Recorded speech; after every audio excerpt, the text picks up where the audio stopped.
Madam आपका lecture का timing change करने का 4 बजे दिया उसने आज। हम्म 4 बजे दिया क्यों? कौन से टाइम पे जरा? नहीं नहीं 4-5 बजे स्टूडेंट ही नहीं देते थे। कल ही 9 या 10 ही स्टूडेंट थे। आज ही खाली 3 दिख रहे हैं। मेरा दो नाम देख के ही भागते होंगे। सुबह के टाइम में 10-11 9 बजे 9:30 बजे दे दो। हाँ 9:30 बजे चलेगा। ठीक है। अभी कल खाली है क्या 9:30 बजे? आज तो लूंगी, मुझे हफ्ते में 2 चाहिए। ये क्या हाँ। ये जो आपने दिया है ना उसी हिसाब से 5 तारीख को है।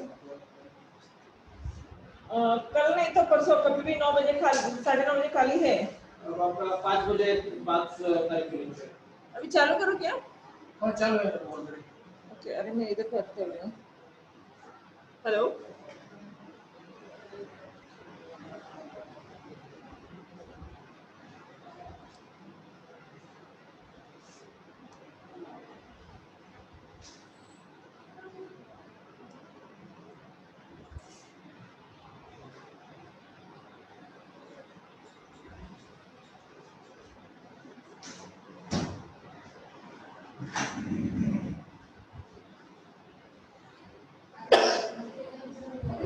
Hello. Hello. Hello, anyone here?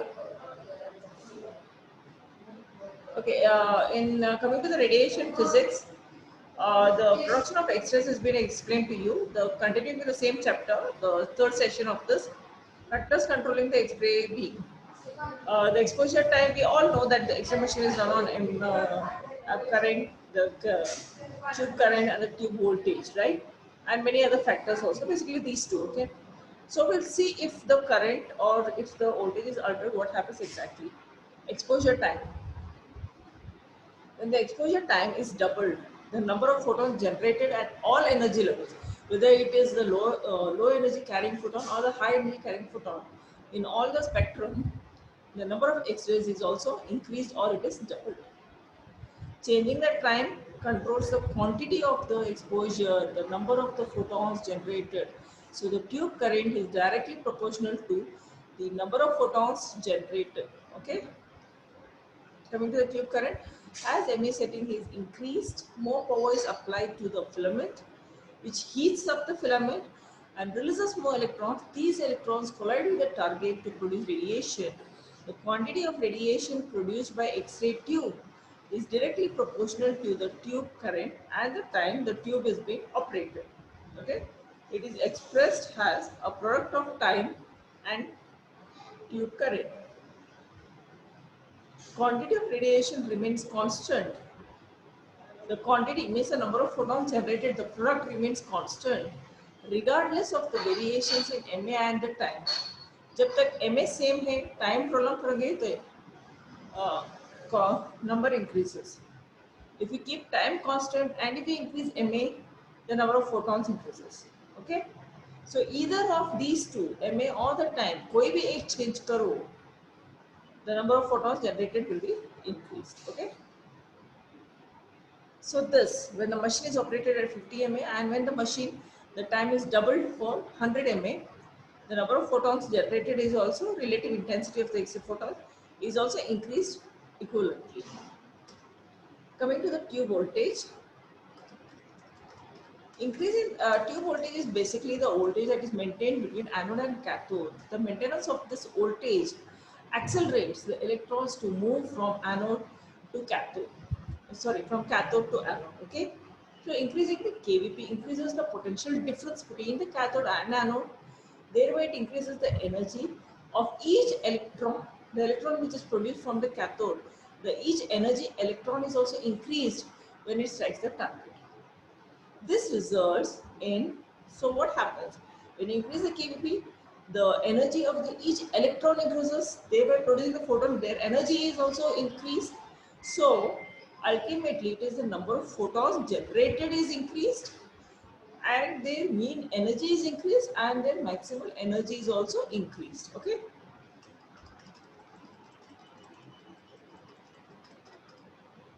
So you can see here, this is the kilovolt electron volt, 50, 75, and 100. Thereby the energy, the intensity is also increased and the energy of the electron is also increased. Coming to half value layer, what is half value layer? This is a very useful way to categorize the penetrating quality of an X-ray beam. So X-ray beam में photons रहते हैं. It is not that कि all the photons carry the same amount of energy. Some have less power, some have more power energies. Okay, so the penetrating power is also variable. जिसको ज़्यादा energy है वो ज़्यादा penetration कर सकते हैं, जिसको कम है they can't penetrate throughout and reach the film. They will get absorbed somewhere in between only by the mucous membrane or by the bone or by the teeth. They will not reach the film. Okay. So how do you characterize the penetrating qualities of this photon? That is by half value layer. It is this half value layer is the thickness of an absorber. To test we have an absorber such as an aluminium disc, okay, aluminium, which is required to reduce by 1/2 the number of X-ray photons passing through it. So as the average age of X-ray beam increases, so its half value layer also increases. Okay, filtration. Coming to, I think this semester has completed filtration and collimation. Just I'll revise it once here. Filtration is when the X-ray photons are generated. I said not all the photons carry the same amount of energy, so they need to be removed. Why they need to be removed? Because if a high energy photons hai, so definitely they will go through the mucosa, through the teeth, through the bone, and then they reach the film also. So they cast a shadow there. Whereas the low energy photons, what happens? Since they can't travel long distance, they either get absorbed in the mucosa or in the teeth or in the bone, anywhere before reaching the film. They end up the energy there itself. Okay, so those have to be removed because they're useless ones or they can't cast any shadow there. So filtration is basically to remove these low energy photons in the X-ray beam. The X-ray photons carry different energies and photons with sufficient energy can penetrate through atomic structures and reach the image receptor. Whereas low energy photons contribute to patient exposure. They only contribute to the patient exposure. They are no use. Okay, and so should be removed. This is accomplished. How do you accomplish the filtration? This is accomplished by placing an aluminum filter in the path of the beam. Aluminium preferentially removes. So when you have the X-ray photons coming through the X-ray tube, you have an aluminum filter there itself in the tube machine. This aluminum preferentially removes many low energy photons with less effect on the high energy photons that are able to penetrate the film. Okay, and filtration is basically you have two types: inherent and addition filtration. This aluminum is basically external filtration. Amount of filtration required for particular X-ray machine, KVP, and inherent filtration of tube and its housing must be considered. Before adding the filtration, you should first study how much of inherent filtration is there. Okay, for that particular X-ray machine. Okay, and these inherent filtration consist of materials that X-ray photons, when they're traveling in the X-ray tube and they're coming out, they encounter many filtrations. So we'll see which are there. As they travel from focal spot on target to form a usable beam outside the tube enclosure. These include glass wall of the X-ray tube, insulating oil, barrier that prevents oil from escaping through the X-ray tube. Okay, these are inherent filtration. And these filtration contribute to 0.5 to 2 mm of aluminum filtration also. So that has to be considered before adding the external filtration. Total filtration is sum of inherent filtration plus any added external filtration. External filtration is supplied in the form of aluminum disc placed over the port in the head of the X-ray machine from where the X-ray photons beam passed through. According to governmental regulations, the total filtration is equivalent to 1.5 mm of aluminium for 70 kVp and 2.5 mm of aluminium for all the higher voltages more than 70 kVp. So here you have the filtered and the unfiltered one. The unfiltered you have so many photons. After filtration you have so many photons. Okay. Coming to collimation, collimation is basically हमारे X-rays produce होते हैं and then उसके size reduce करते हैं beam में so that they pass through one nail. Okay? A collimator is a metallic barrier with an aperture in the middle, used to reduce the size of the X-ray beam and therefore volume of the irradiated tissue within the tissue. अगर ऐसा है तो it will go long way, right? So if you reduce it with an aperture, it will be more forecast. Round and rectangular collimators are frequently used. Dental X-ray beams are usually collimated to a circle of 2 3 by 4 inches, or it's also equivalent to 7 centimeter in diameter. Round collimator is a thick plate of aluminum radio opaque material, usually lead, with a circular opening center over the port in the X-ray tube head through which the X-ray beam emerges. We have two types of collimators, either it could be round or rectangular one. You can see here in this image, you can see the cylindrical collimator, but with a rectangular collimation. Okay, so rectangular में क्या होता है? The X-ray, this is a round one. Okay, so and then you have the rectangular one. The rectangular one, when you see this round collimator, sorry, in this if you place a film here, so you have so much of unnecessary exposure for the patient, X-ray photons. When you have a rectangular collimator, the rectangular collimator is slightly bigger than your X-ray film. So what happens? The patient amount of exposure of the patient's skin is reduced here. Okay, this is round, these are rectangular. Rectangular collimators further limit the size of the beam to just larger than the X-ray film. Use of collimation also improves the image quality. Tissues in the path absorbs about 90% of photons and 10% of photons pass through the patient and reach the films. Many absorbed photons generate scattered radiation within the exposed tissues by Compton scattering. I'll come to that, Compton scattering. These scattered photons, what are they in the patient's body? They travel in all the directions and some reach the film and they degrade the image quality by causing film fog. Okay?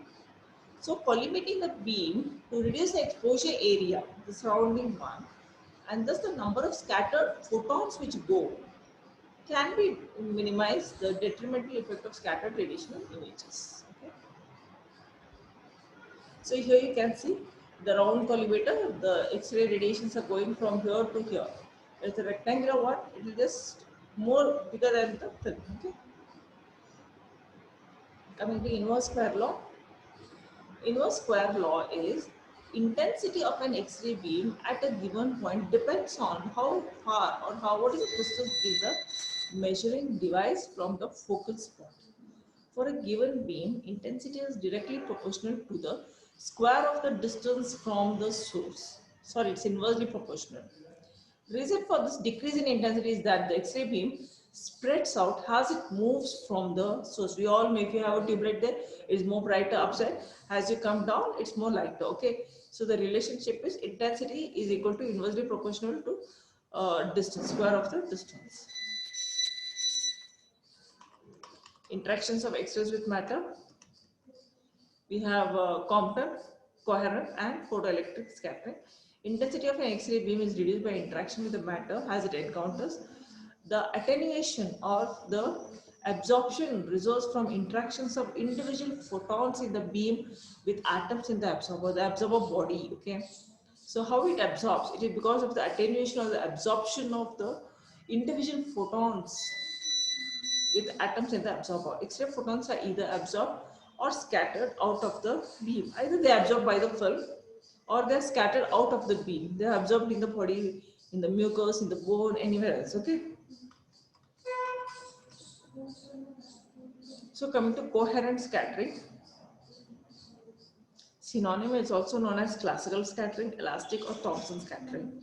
It occurs when a low energy incident photon passes near an outer electron of an atom. You have an atom and you have an outer electron. So when low energy incident passes nearby, then what happens? This incident photon interacts with the electron of the outer orbit, causing it to become momentarily excited at the same frequency as the incident photon, means it gives out all of its energy. And this incident photon, striking photon, what comes, that will cease to exist. And the excited electron, the one electron which is on the outer orbit, that electron it returns to the ground state and generates, it will momentarily it will get excited, and then it will generate one more extra photon with the same frequency and with the same energy. It transfers its energy there with the same frequency and the energy as that of the incident photon. The secondary photon is emitted, and then this secondary electron is emitted at an angle to the path of the incident photon. This interaction accounts for 8% of the total number of interactions per exposure. It contributes very little to the film fog because the total quantity of scattered photons is small and its energy level is too low for it to reach the film. So you can see in this image coherent scattering. This is an incident photon coming out. This is an atom and this is the outer orbital shell. You have the outer electron here. So when it strikes, this becomes momentarily excited and then it will release a secondary electron. The angle is changed, but this electron energy is the same as that of the incident photon. And this contributes to 8% of the exposure. Coming to photoelectric absorption. This occurs when an incident photon collides with the bound electron in an atom of the absorbing medium. At this point, as soon as it strikes, it ceases to exist. And then what happens in the orbit? The electron is ejected from its shell and becomes a recoil electron, or it goes out. That is called a photoelectron. There is a secondary photon. Secondary electron is produced.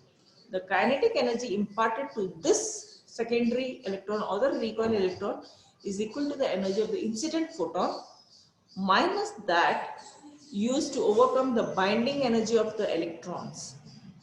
The absorbing atom is now ionized. So this atom, what is there? That is ionized because it has lost an electron, and that electron is called a photoelectron. This electron deficiency in the atom is instantly filled by the outer energy electron, outer orbital electron, and this releases radiation that is known as characteristic radiation. Recoil electrons, or the secondary electrons ejected, travel only short distances in the absorber before they give up their energy through secondary, and they will further undergo ionizations or scattering. And they do so, interactions will happen until they give all of their energy. जैसे जैसे ionization होते जाते हैं, energy कम होता जाता है उनका. Most interactions occur in the K shell because of the density of the electron cloud is greater in this region and higher probability of interaction exists. About 30% of interactions are by photoelectric process. So in this image you can see this is an atom. The inner shell is the K shell, then you have L, M, N, O, P, Q and all. Okay, so incident photon, it has the higher energy. This strikes the electron in the inner orbit. This gives out the ejected electron, that is the photoelectron here. Okay, this further undergoes further ionizations. And then this void is again filled up instantly by the L shell electron, and this is filled by the M shell electron. So what happens is when photoelectron is ejected, this has less energy as compared to the incident photon. Why? Because this has to overcome the binding energy of the shells there. Okay, so that is minused. Coming to Compton scattering, it occurs when a photon interacts with an outer orbital electron. Incident photon collides with an outer electron which receives kinetic energy, and this recoils from the point of impact. The path of the incident photon is deflected by its interaction and is scattered from the site of the collision. Energy of the scattered photon equals the energy of the incident photon. Energy of the scattered photon equals the energy of the incident photon minus the sum of the kinetic energy gained by recoil electron and its binding energy. So this results in loss of an electron. This results in loss of an electron and ionization of the absorbing atom. The scattered photons continue on the new paths, causing further ionization. Recoil electrons also give up the energy by ionizing other atoms. About 62% of photons are absorbed by this process. scattered photons travel in all directions. Higher the energy of incident photon, greater probability that the angle of scatter of secondary electron will be small and its direction more forward. This is this one. Incident X-ray photon, then ejected electron, and then the scattered X-ray photon, which is at an angle. 30% of scattered photons formed during exposure will exit through its position head. Its disadvantages cause it causes splinter. This completes with the scattering and the X-ray. Okay, I'll be continuing with the next chapter. Next chapter will be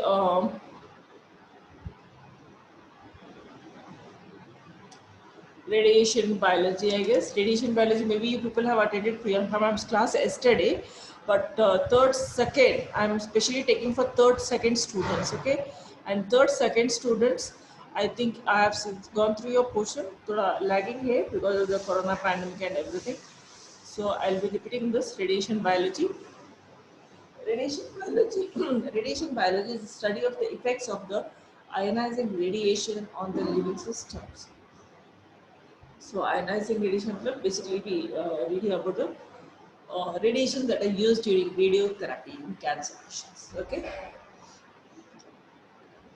Radiation chemistry. Radiation chemistry, you have direct effect and indirect effect.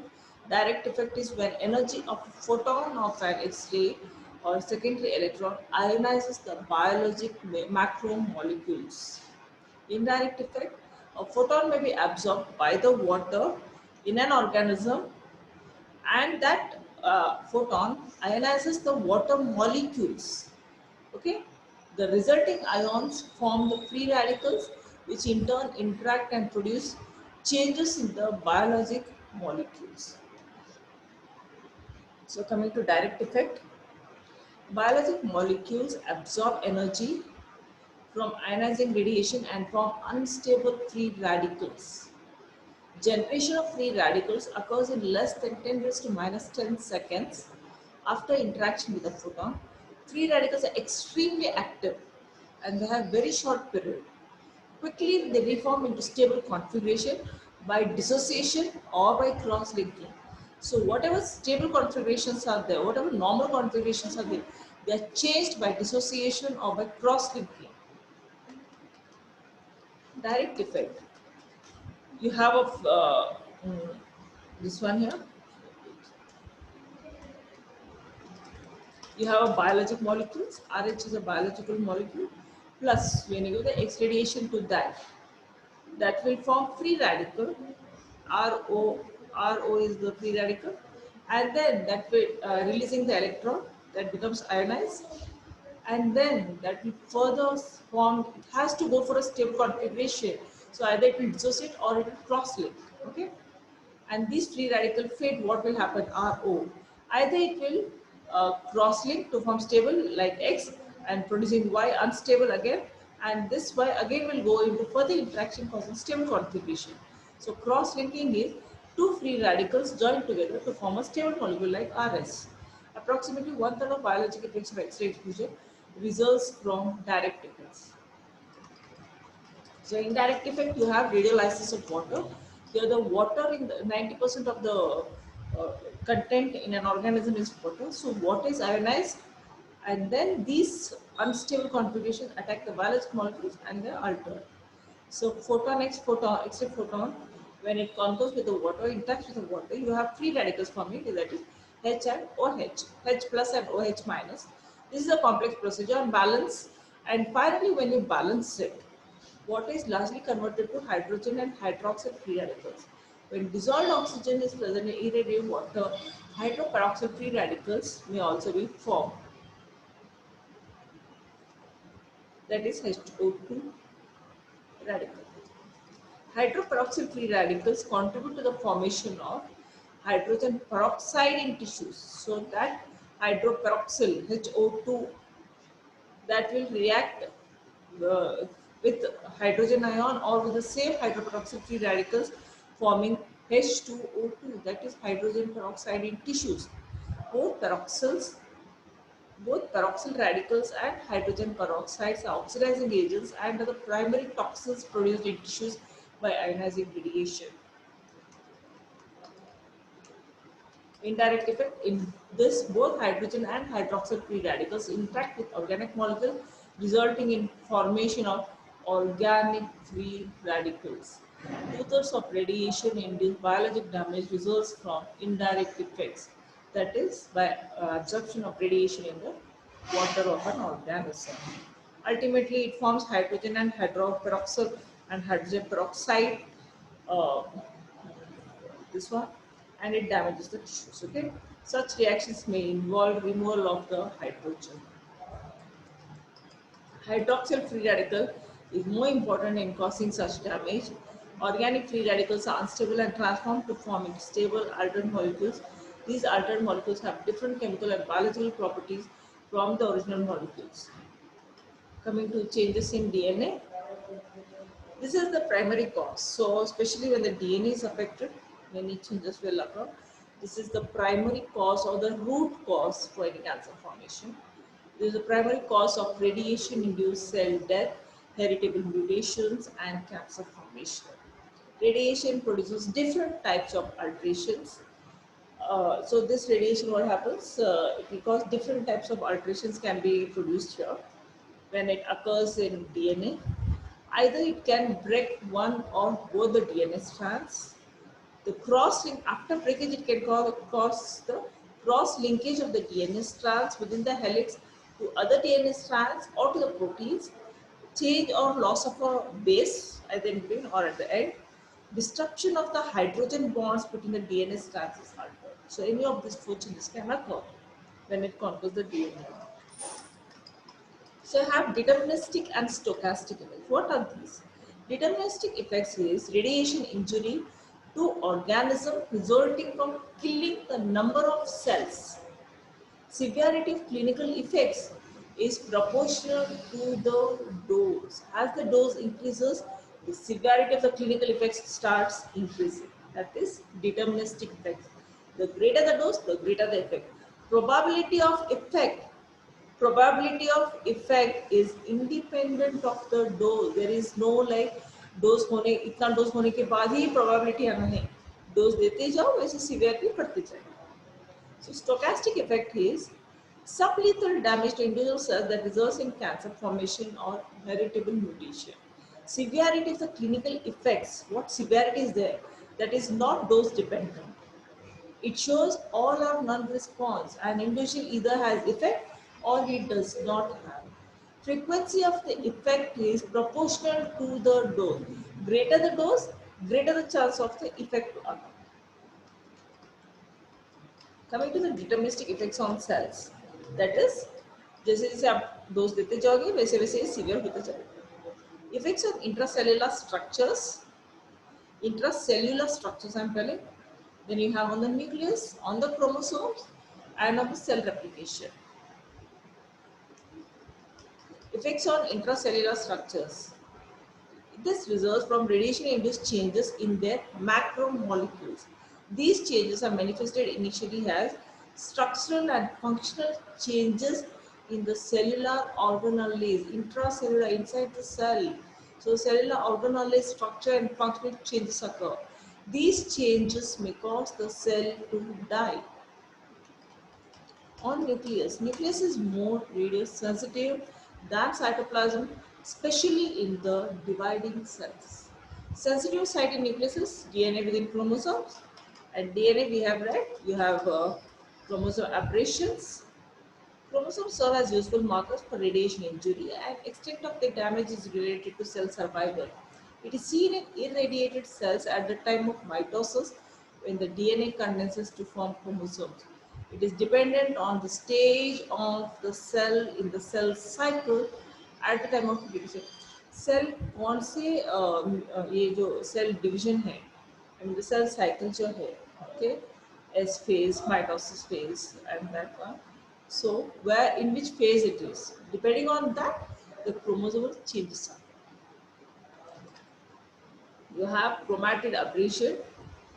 If the radiation exposure occurs after the DNA is synthesized, that is in G2 phase or in the mid or late S. in G2 or mid late S.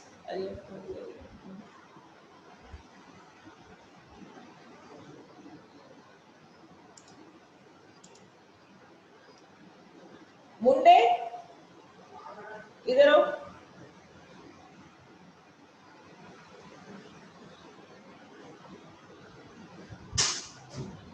अरे यार वो remaining 10 minutes बोल के आया. मैंने upgrade remaining 10 minutes बोल के आया. टाइम टाइम खत्म हो गया. मैंने अपग्रेड करने को लगा दिया. 10 मिनट है. अपग्रेड बोल के दबा दिया. ये आधा घंटा ही चलता है, पर आधा घंटे के बाद ऑटोमेटिक बंद कर दूं. ऑटोमेटिक बंद हो जाता है. हेलो कोई रिस्पॉन्स आ रहा है तो hello hello. Hello? Yeah, we'll be continuing in the next class. Okay? Yes, ma'am. Thank you. Yes, ma'am. ठीक है.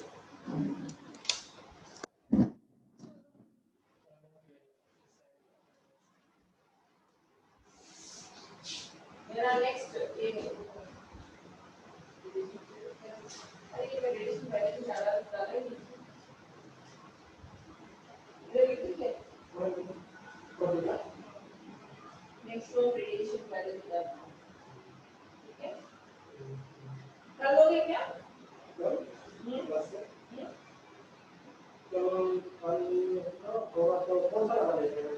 Radiation biology. इनका क्वेश्चन एक्चुअली 6 महीने ऐसे गए. क्वेश्चन बहुत पीछे है इसलिए. ये हफ्ते में 2-3 क्लास तो मुझे.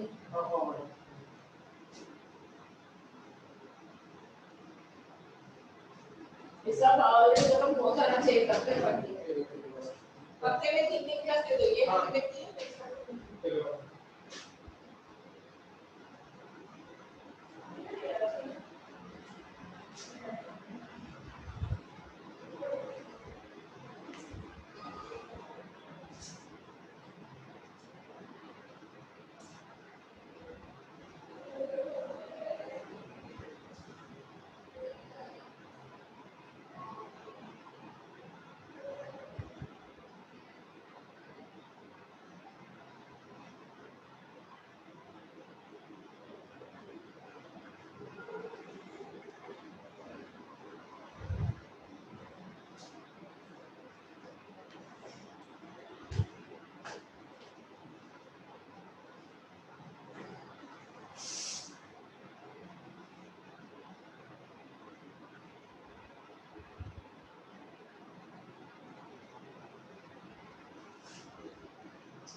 कर दो.